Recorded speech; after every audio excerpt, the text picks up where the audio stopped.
ও লেখাপড়া করে কি করে আর তুই কি করিস? ওর পা ধুয়ে তোর পানি খাওয়া উচিত। বাবা সবসময় অপমান করেন ঠিক আছে, কিন্তু একজন মেহমানের সামনে আপনি আমাকে ছোট করবেন?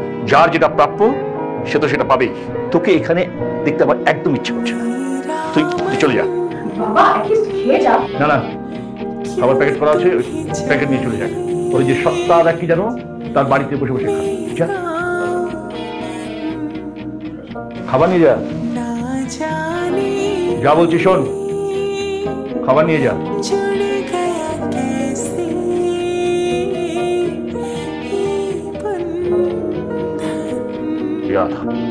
বাবা এভাবে ওকে না বের করে দিলেও পারতাম। ওকে আশকারা দিও না, কষ্টটা টের পেতে দাও, না হলে গদায় লস্করি করে জীবনটা গড়বড় করে। কি বলো মা তুমি? ঠিক বলেছি না? আঙ্কেল আপনি প্লিজ বসুন। বসো তুমি বসো। নানু সোনা, তুমি কি খাবে?